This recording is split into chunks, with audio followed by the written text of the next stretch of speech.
Hello guys, सीखो India YouTube channel पर आप सभी का स्वागत है। प्लीज़ लाइक करें, शेयर करें और सब्सक्राइब करें। आज अपन बात करते हैं ऊष्मा और ताप के बारे में। जितने भी क्वेश्चंस हैं जो एग्जाम में पूछे गए हैं और आगे एग्जाम में पूछे जाएंगे। बेसिक से देखते हैं कि ऊष्मा होती क्या है। ऊष्मा एक प्रकार की ऊर्जा है जो अणुओं की गति के कारण उत्पन्न होती है। ऊष्मा का सीजीएस मात्रक कैलोरी होता है और अगर ऊष्मा का एसआई मात्रक जूल होता है। उसके बाद में अगर बात करें तो 1 कैलोरी बराबर होता है 4.2 जूल और 1 जूल बराबर होता है 0.24 कैलोरी और 1 किलो कैलोरी बराबर होता है 4200 जूल। यह आपको ध्यान में रखना है। उसके बाद में ध्यान में रखना है कि ताप क्या होता है। ताप किसी वस्तु के गर्मपन और ठंडेपन का एहसास है। ताप का एसआई मात्रक केल्विन होता है। तापमान मापने के बेसिक से 4 स्केल होते हैं: डिग्री सेंटीग्रेड, सेल्सियस बोल दो, फ़ारेनहाइट, केल्विन और र्यूमर। तापमान मापने के 4 स्केल होते हैं। इनमें निम्न संबंध होता है: C/100 is equal to F-32/180 is equal to K-273/100 is equal to R/18। ये संबंध इसी से अपन डिग्री सेंटीग्रेड को फ़ारेनहाइट और केल्विन में और र्यूमर में आराम से चेंज कर सकते हैं। उसके बाद देखते हैं कि ऊष्मा का संचरण हमेशा तापांतर के कारण होता है या ऊष्मा का संचरण हमेशा तापमान में अंतर के कारण होता है। ऊष्मा संचरण की बेसिक से 3 विधियां होती है। पहली विधि चालन विधि, दूसरी संवहन, तीसरी विकिरण विधि। चालन विधि और संवहन विधि में माध्यम की आवश्यकता होती है, लेकिन विकिरण विधि में कभी भी माध्यम की आवश्यकता नहीं होती। ऊष्मा संचरण की वह विधि जिसमें ऊष्मा का संचरण एक स्थान से दूसरे स्थान पर बिना अणुओं की गति के कारण होता है वह चालन विधि है। और ऊष्मा का संचरण अगर अणुओं की गति के कारण होता है वह संवहन विधि है। लोहे की रॉड के एक सिरे को गर्म करने पर पूरी रॉड गर्म हो जाती है, वह चालन विधि के कारण होती है। हवाएं चलती है संवहन विधि के कारण। और अगर वायुमंडल सूर्य का ताप पृथ्वी तक पहुंचता है वो विकिरण विधि के कारण पहुंचता है। आगे अपन बात करते हैं जितने भी क्वेश्चंस है जो एग्जाम में पूछे जाते हैं उनके बारे में।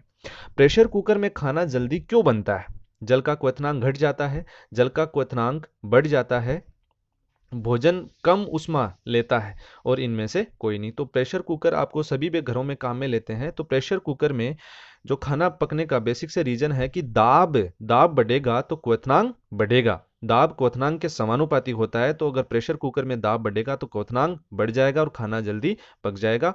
ऑप्शन अपना बी सही हो जाएगा, जल का क्वथनांक बढ़ जाता है। उसके बाद अपना नेक्स्ट क्वेश्चन है कि मिट्टी के घड़ों में पानी किस क्रिया के कारण ठंडा होता है? तो पहला है ऑप्शन अपना ऊर्ध्वपातन, दूसरा है शीतलन, तीसरा संघनन, चौथा वाष्पीकरण। तो ऊर्ध्वपातन में क्या होता है या सब्लिमेशन में क्या होता है कि वह ताप जिस पर कोई ठोस द्रव में बदले बिना सीधे ही वाष्प में परिवर्तित हो जाए तो वह क्रिया क्या कहलाती है? ऊर्ध्वपातन। शीतलन किसी भी चीज को ठंडा करने की क्रिया शीतलन कहलाती है। और संघनन की बात की जाए तो कोई भी वाष्प अगर द्रव में परिवर्तित हो जाए तो वह संघनन होता है। और वाष्पीकरण आपको बताया कि मिट्टी के घड़े में पानी ठंडे होने का प्रॉपर रूप से रीजन यही है, वाष्पीकरण। ऑप्शन डी सही हो जाएगा इसमें। उसके बाद अपना नेक्स्ट क्वेश्चन है कि ऊर्ध्वपातज या सब्लिमेट पदार्थ हैं। पहला कपूर, दूसरा नेफ्थलीन, तीसरा ठोस CO2, चौथा उपयुक्त सभी। तो ऊर्ध्वपातज पदार्थ की अभी मैंने बात की कि कोई भी ठोस द्रव में बदले बिना सीधे वाष्प में परिवर्तित हो जाए तो वह क्रिया क्या कहलाती है? ऊर्ध्वपातन या सब्लिमेशन।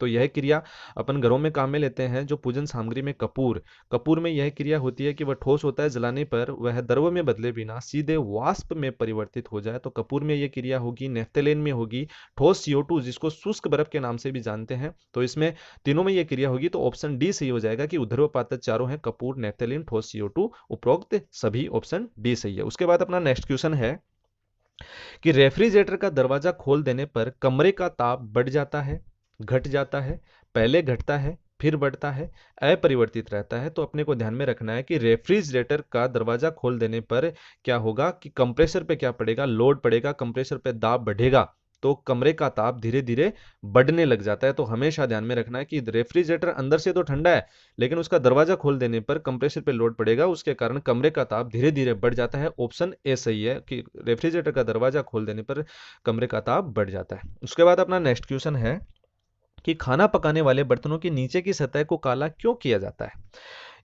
पहला ऑप्शन है उसमें रोजाना साफ करना आसान होता है, काली सतह ऊष्मा की सुचालक होती है, काली सतह ऊष्मा की कुचालक होती है, काली सतह ऊष्मा की अच्छी अवशोषक होती है। अपने को ध्यान में रखनी है कि जो प्रकाश का जो सूर्य का जो प्रकाश है वो 7 रंगों से मिलके बना हुआ होता है। जो काली वस्तुएं होती है ऊष्मा की सबसे अच्छी अवशोषक होती है, सभी रंगों का क्या कर लेती है वो अवशोषण कर लेती है। और जो सफेद वस्तुएं होती हैं ऊष्मा की सबसे अच्छी परावर्तक होती है, सभी रंगों को क्या कर देती है वो परावर्तित कर देती है। उसी के कारण जो गर्मियों में अपन सफ़ेद कपड़े पहनते हैं और सर्दियों में काले वस्त्र इसीलिए पहने जाते हैं। और अगर मैं बात करूं कि जो अपना सोलर प्लेटें होती हैं उनका जो काला रंग इसी के कारण रंगा जाता है क्योंकि वो ऊष्मा की सबसे अच्छी अवशोषक होती है। तो खाना पकाने वाले बर्तनों के नीचे की सतह को काला करने का प्रॉपर रूप से रीजन ऑप्शन डी सही है कि काली सतह ऊष्मा की सबसे अच्छी अवशोषक होती है। उसके बाद अपना नेक्स्ट क्वेश्चन है, जब पानी को 0 डिग्री सेंटीग्रेड से 100 डिग्री सेंटीग्रेड तक गर्म किया जाता है तो उसके घनत्व बढ़ता है, घटता है, अपरिवर्तित रहता है या पहले बढ़ता है फिर घटता है। तो अपने को ध्यान में रखना है कि 4 डिग्री सेंटीग्रेड पर पानी का घनत्व अधिकतम होता है। तो 0 डिग्री सेंटीग्रेड से 4 डिग्री सेंटीग्रेड पर जब पानी को गर्म करेंगे तो उसका जो घनत्व है पहले बढ़ता है और फिर 4 डिग्री सेंटीग्रेड से 10 डिग्री सेंटीग्रेड पर गर्म करेंगे तो उसका घनत्व घटता है। तो इसके अनुसार अपन को ध्यान में रखना है कि जल का घनत्व 4 डिग्री सेंटीग्रेड पर अधिकतम और आयतन निम्नतम होता है। तो ऑप्शन डी सही हो जाएगा, पहले बढ़ता है फिर घटता है। ठीक है। उसके बाद बढ़ते हैं अपन नेक्स्ट क्वेश्चन की ओर। नेक्स्ट क्वेश्चन है अपना कि जब पानी में साधारण नमक मिलाया जाता है तो पानी का क्वथनांक बिंदु व हिमांक बिंदु दोनों बढ़ जाते हैं, दोनों घट जाते हैं, क्रम से घटेंगे और बढ़ेंगे, क्रम से बढ़ेंगे और घटेंगे। ठीक है। तो जो भी पानी होता है उसमें साधारण नमक या अशुद्धि मिलाते हैं तो क्वथनांक हमेशा बढ़ जाता है और हिमांक हमेशा घट जाता है। यह आपको ध्यान में रखना है, कई बार एग्जाम में पूछा जाता है कि जो गृहिणियां होती हैं वो दाल बनाते समय उसमें थोड़ा नमक डाल देती है, उसके कारण उसका क्वथनांक बढ़ जाता है और खाना जल्दी पक जाता है। और यही आइसक्रीम बेचने वाले जो लोग होते हैं उसमें पानी में नमक मिला देते हैं, उसके कारण आइसक्रीम होती है वो जल्दी खराब नहीं होती, उसमें ध्यान में रखना है। उसके बाद अपना नेक्स्ट क्वेश्चन है कि पृथ्वी निम्नलिखित में से क्या है? उष्मा की अच्छी परावर्तक है, उष्मा की गैर अवशोषक है, उष्मा की अच्छी अवशोषक और अच्छी विकिरक है, उष्मा की खराब अवशोषक और खराब विकिरक है। तो होगा क्या बेसिक से कि जो पृथ्वी होती है उष्मा की सबसे खराब तो क्या है? अवशोषक है, और खराब भी क्या है? विकिरक या उत्सर्जक है। ऑप्शन डी सही हो जाएगा, खराब अवशोषक और खराब ही विकिरक। नेक्स्ट क्वेश्चन है अपना, रेफ्रिजरेटर खाद्य पदार्थों को खराब होने से बचाते हैं क्योंकि उनमें न्यून तापमान पर जीवाणु और फफूंदी निष्क्रिय हो जाते हैं। दूसरा है उसमें न्यून तापमान पर रोगाणु मर जाते हैं, न्यून तापमान पर रोगाणु जम जाते हैं और यह खाद्य पदार्थों को रोगाणु रहित कर देते हैं। तो ध्यान में रखना है कि रेफ्रिजरेटर का तापमान 4 डिग्री सेंटीग्रेड के लगभग करेंगे अपन तो जीवाणु कभी भी मरते नहीं है। ध्यान में रखना, ऑप्शन ए सही है कि न्यून तापमान पर जीवाणु और फफूंदी क्या हो जाते हैं? निष्क्रिय हो जाते हैं। ऑप्शन ए सही है। उसके बाद बढ़ते हैं नेक्स्ट क्वेश्चन की ओर। एक श्वेत तथा चिकनी सतह कैसी होती है? ताप की अच्छी अवशोषक तथा अच्छी परावर्तक, ताप की खराब अवशोषक तथा अच्छी परावर्तक, ताप की अच्छी अवशोषक तथा खराब परावर्तक और ताप की खराब अवशोषक तथा खराब परावर्तक। तो होता क्या है, जो सफेद वस्तुएं मैंने बताया कि उष्मा की खराब अवशोषक होगी क्योंकि काली वस्तुएं उष्मा की सबसे अच्छी अवशोषक होती है।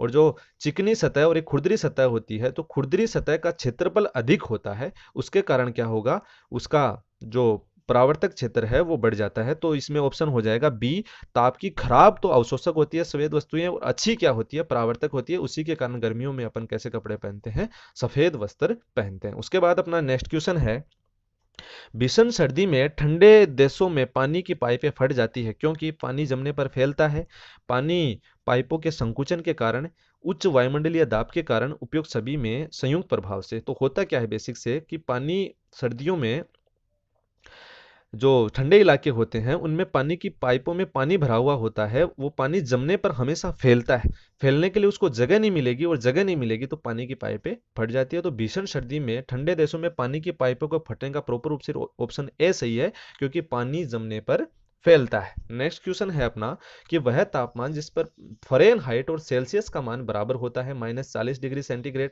-34, -140 और 40 डिग्री सेंटीग्रेड। ध्यान में रखना है, हमेशा ध्यान में रखना है, ये क्वेश्चन कई बार पूछा गया है कि -40 डिग्री सेंटीग्रेड पर फ़ारेनहाइट और सेल्सियस का मान बराबर होता है। एक क्वेश्चन अगर मैं आपसे पूछूं कि कौन से तापमान पर फ़ारेनहाइट और केल्विन का मान बराबर होता है, ये आप मेरे को कमेंट बॉक्स में जाके बताइए। नेक्स्ट क्वेश्चन है अपना कि आपेक्षिक आर्द्रता को किस रूप में व्यक्त किया जाता है, ग्राम में, किलोग्राम में, प्रतिशत में, अनुपात में। जो आपेक्षिक आर्द्रता या वायुमंडल में जो नमी है उसको प्रतिशत में व्यक्त किया जाता है, हमेशा ध्यान में रखना, ऑप्शन सी सही हो जाएगा। बढ़ते हैं नेक्स्ट क्वेश्चन की ओर। नेक्स्ट क्वेश्चन है अपना कि जल का घनत्व 1 ग्राम/सीसी है, यह बिल्कुल सही है। 0 डिग्री सेंटीग्रेड पर, 4 डिग्री सेंटीग्रेड पर, 25 डिग्री सेंटीग्रेड पर और 100 डिग्री सेंटीग्रेड पर। तो जल का घनत्व 1 ग्राम/सीसी, हमेशा ध्यान में रखना है। 4 डिग्री सेंटीग्रेड पर जल का घनत्व अधिकतम होता है, तो ऑप्शन बी सही हो जाएगा। नेक्स्ट क्वेश्चन है अपना, उबलते जल द्वारा जलने की तुलना में भाप से जलना अधिक कष्टदायी या गंभीर होता है, क्यों? भाप का ताप बहुत अधिक होता है। भाप एक प्रकार से ठोस है तथा काय में शीघ्रता पूर्वक निमग्न रहती है। भाप में गुप्त ताप होता है और शरीर के काय में उपस्थित छिद्रों द्वारा भाप आसानी से प्रवेश कर जाती है। तो बेसिक से होता क्या है इसमें कि 100 डिग्री सेंटीग्रेड वाले पानी के बजाय 100 डिग्री सेंटीग्रेड वाली भाप में अगर अपन हाथ दें तो ज़्यादा जलन महसूस होती है, क्योंकि जो भाप की गुप्त ऊष्मा होती है या लेटेंट हीट होती है, कितनी होती है? 540 कैलोरी पर ग्राम। यही होता है ठोस के साथ कि 0 डिग्री सेंटीग्रेड वाले पानी के बजाय 0 डिग्री सेंटीग्रेड वाले अगर अपन बर्फ में हाथ देते हैं तो ज़्यादा ठंडक महसूस होती है, क्योंकि बर्फ की गुप्त ऊष्मा होती है 80 कैलोरी पर ग्राम। तो इसमें क्या हो जाएगा? ऑप्शन सी सही हो जाएगा कि भाप में गुप्त ताप होता है या गुप्त ऊष्मा होती है। ठीक है, उसके कारण नेक्स्ट क्वेश्चन है अपना कि निम्न में से किसमें संवहन होता है। जो संवहन के बारे में मैंने पहले भी बताया था, यह केवल द्रवों तथा गैसों में होता है, और जितने जो ठोस होते हैं उनमें चालन के कारण ऊष्मा का संवहन या ऊष्मा का संचरण होता है, और जो संवहन विधि है उसमें ऊष्मा का संचरण केवल यह किसमें होता है? ठोसों और गैसों में। ऑप्शन बी सही हो जाएगा अपना, ये कई बार पूछा भी गया है एग्जाम में। ठीक है, उसके बाद अपना नेक्स्ट क्वेश्चन है, शीतकाल में एक मोटी कमीज की अपेक्षा दो पतली कमीजें हमें अधिक गर्म क्यों रखती है? पहला ऑप्शन है कि दो पतली कमीजें अधिक मोटी हो जाती है, अतः उष्मा के संचरण को रोकती है। दो कमीजों के बीच में वायु की परत सुचालक के रूप में कार्य करती है। सी ऑप्शन है कि दो कमीजों के बीच वायु की परत रोधी माध्यम के रूप में कार्य करती है और उष्मा का विकिरण नहीं होता। तो बेसिक से ध्यान में रखना है, जो शीतकाल में जो कमीजें होती हैं उनके बीच में एक वायुरोधी परत या कुचालक, उष्मा की कुचालक के रूप में कार्य करती है। ऑप्शन सी सही हो जाएगा इसमें कि शीतकाल में मोटी कमीजों की अपेक्षा दो पतली कमीजें अधिक गर्म होती है, क्योंकि उन कमीजों के बीच में वायुरोधी एक परत माध्यम के रूप में काम करती है। ऑप्शन सी सही है। नेक्स्ट क्वेश्चन है अपना, कोई पिंड उष्मा का सबसे अधिक अवशोषण करता है जब वह हो काला और खुरदरा। काला और मर्षण, मर्षण का मतलब होता है चिकना। सफेद और खुरदरा और सफेद और मर्षण। उष्मा का सबसे अच्छा अवशोषक, मैंने बताया था कि काली वस्तुएं उष्मा की सबसे अच्छी अवशोषक होगी, और जो खुरदरी सतह है उसका क्षेत्रफल बढ़ जाता है, उसके कारण वो उष्मा का अवशोषण ज्यादा करता है। तो ऑप्शन ए सही हो जाएगा, काला और खुरदरा। बढ़ते हैं नेक्स्ट क्वेश्चन की ओर कि नेक्स्ट क्वेश्चन है अपना कि तप्त जल के थैलों में जल का उपयोग किया जाता है क्योंकि यह सरलता से मिल जाता है, यह सस्ता और हानिकारक नहीं होता, इसकी विशिष्ट ऊष्मा अधिक होती है, जल को गर्म करना आसान होता है। तो जो हॉस्पिटल में जो रोगी होते हैं वो तप्त जल के थैलों से सिकाई करने का कार्य करते हैं। उसके कारण क्यों करते हैं? क्योंकि जल की विशिष्ट ऊष्मा उच्च होती है, उसके कारण वह देरी से गर्म और देरी से ही ठंडा होता है। ऑप्शन सी सही हो जाएगा इसमें कि तप्त जल में थैलों का प्रयोग इसलिए किया जाता है, जल का प्रयोग, क्योंकि जल की विशिष्ट ऊष्मा उच्च होती है। उसके बाद नेक्स्ट क्वेश्चन है अपना, निम्न तापमान किसके द्वारा मापा जाता है? एल्कोहल थर्मामीटर, पारद थर्मामीटर, अधिकतम पठन थर्मामीटर और निम्नतम पठन थर्मामीटर। तो हमेशा ध्यान में रखना है, जो पारा जो होता है -39 डिग्री सेंटीग्रेड पर जम जाता है, उसके बाद उसका उपयोग नहीं कर सकते अपन निम्नतम तापमान मापने के लिए।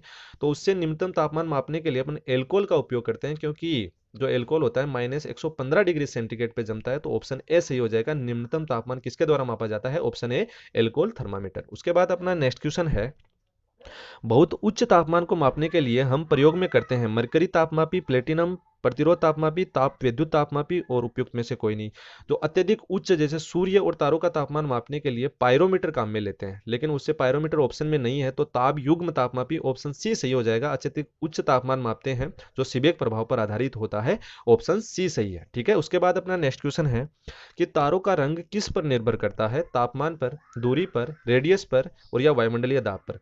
तो तारों का जो रंग होता है वह तापमान पर निर्भर करता है। जो नीला तारा होता है उसका ताप सर्वाधिक और जो लाल तारा होता है उसका ताप सबसे कम होता है। ऑप्शन ए सही है। उसके बाद अपना नेक्स्ट क्वेश्चन है, बादल किस कारण वायुमंडल में तैरते हैं? निम्न दाब, निम्न घनत्व, निम्न शांता और निम्न तापमान। तो वायुमंडल में बादल जो तैरने का प्रमुख कारण है निम्न घनत्व है। ऑप्शन बी सही हो जाएगा कि बादलों के वायुमंडल में तैरने का कारण निम्न घनत्व है। ऑप्शन बी सही है। नेक्स्ट क्वेश्चन है अपना, जल का क्वथनांक उच्च तुंगता पर किस कारण से घट जाता है? उच्च तुंगता का मतलब होता है ऊंचाई पर। निम्न तापमान, निम्न वायुमंडलीय दाब, उच्च तापमान, उच्च वायुमंडलीय दाब। तो होता क्या है बेसिक से, जैसे जैसे ऊंचाई बढ़ेगी वैसे वायुमंडलीय दाब घटेगा, वायुमंडलीय दाब घटेगा तो क्वथनांक घटेगा, और जो चीज 100 डिग्री सेंटीग्रेड पे उबल रही थी वह 100 से कम पे उबलेगी तो उष्मा कम लेगी। उसके कारण जो ऊंचाई पर या हिल स्टेशन पर आप खाना पकाते हैं उसमें समय लगता है। तो यही ध्यान में रखना कि जल का क्वथनांक ऊंचाई पर या उच्च तुंगता पर घट जाता है क्योंकि वायुमंडलीय दाब घट जाता है। अगर वीडियो अच्छा लगे तो चैनल को लाइक करें, शेयर करें, सब्सक्राइब करें, और भी अच्छे अच्छे वीडियो पाने के लिए बेल आइकन को दबाना ना भूलें। धन्यवाद।